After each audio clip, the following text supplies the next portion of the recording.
Hello everybody. I haven't been coming here long. I moved back to Fakenham probably in the end of January. Lived with my dad. It's my dad, everybody. If you don't know, it's all John.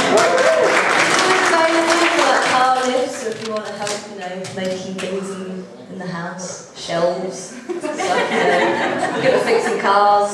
This is my mum as well, Sally. She's good at stuff as well. She's very tricky, but she doesn't know it yet.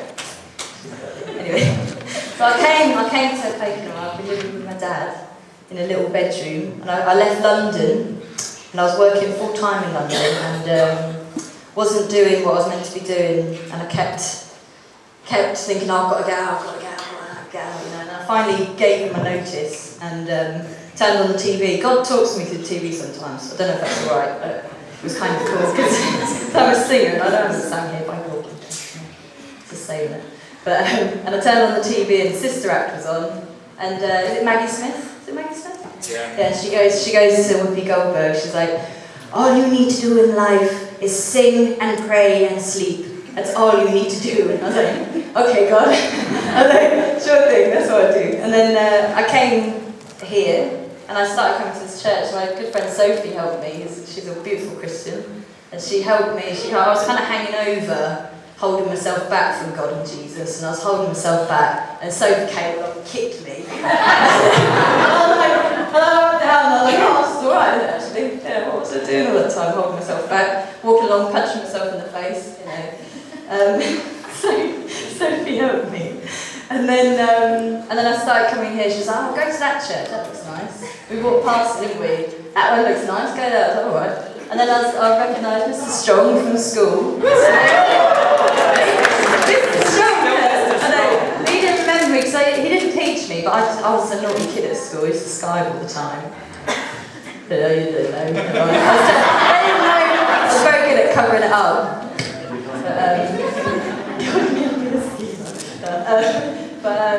And then I started coming here. I started coming here, and just had a great time. And then lots of amazing supernatural stuff happened, and just changed my life. Really, I took away my life, and I say I can't quote the Bible, I don't know that well. But Jesus says you've got to give up your life. You will lose your life in order to gain it. That's it, yeah. And that's what happened. And that's what happened. And over the time I've been here, really kind of taking off the veil, unravelling all these different layers, haven't quite got over the layer of my outfits and stuff. I still think maybe that is God's work, really. And thinking, kind of prophesying things are going to happen. Like, I always thought I was going to marry Benedict Cumberbatch, which I'll still put it out there to God. But if he doesn't want that for me, I accept it's his path, not mine. In the hat, we go round together.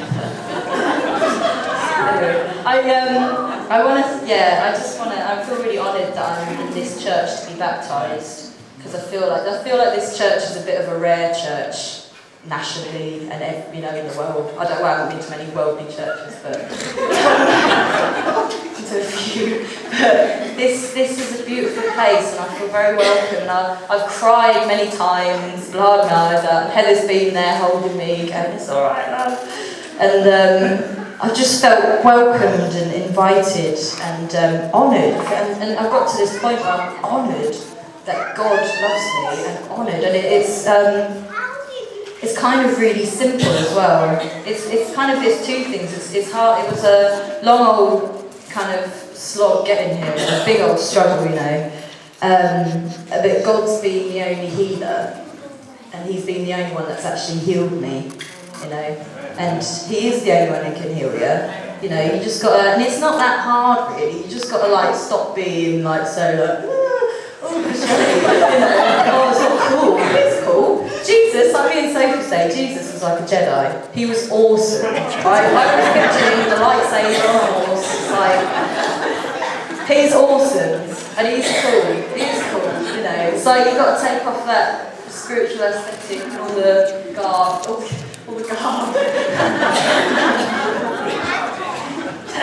says. Just let yourself go a bit, and then God can get in and sort you out. It's quite simple.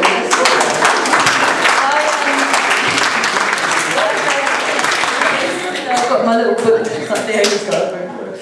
This is my diary from when I was 10 to 11, and it's funny because it kind of calculates where I say the enemy got in, because I started doing like Ouija boards and witchcraft, and it's like pinpoints it. It's quite a chronology in my head.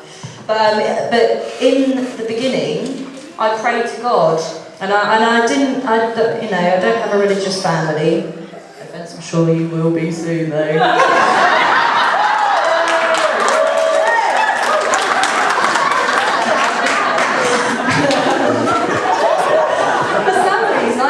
To God every night, and when I used to come to yours, I used to read that little children's Bible, and I used to hide it under the pillow so you didn't know I was reading it, but I did, I'll tell you now.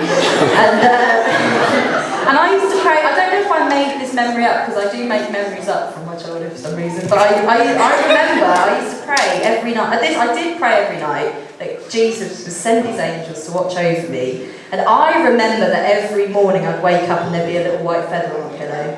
But that seems like I might have made that up. So, but if we'll just say it's true, that's beautiful. But I just want to read this bit from my diary. I'll miss out all the bits because basically I'm going, oh, I fancy Aaron, oh no, I fancy Carl, oh no, I fancy Ollie.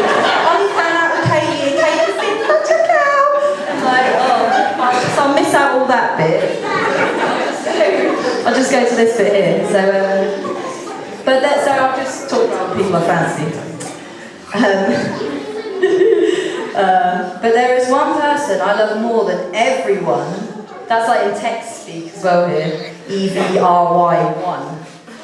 There is one person I love more than everyone else. I love the Lord for blessing me and giving me the gift of life. I love the Lord more than anything, anyone, because I believe he's in everyone.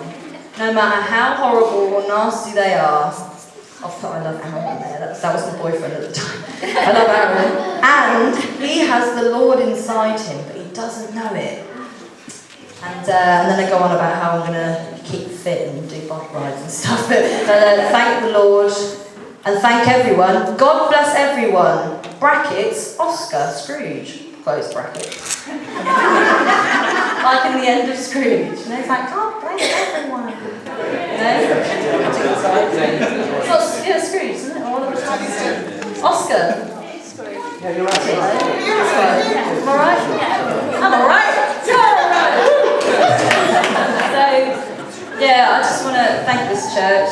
You're all really beautiful and wonderful. If you don't know me yet, then you do now. I want to thank my family for coming, my two lovely friends, Heather and Jenny and Steve and Joy, and all the girls at the group. Still pregnant? Where's it going? Come out yet? Got to wait till after. Still water there. Yeah, I just want to thank you all, and I love you all. God, it's really simple, just the way. And yeah, just bless you all, and thank you very much for giving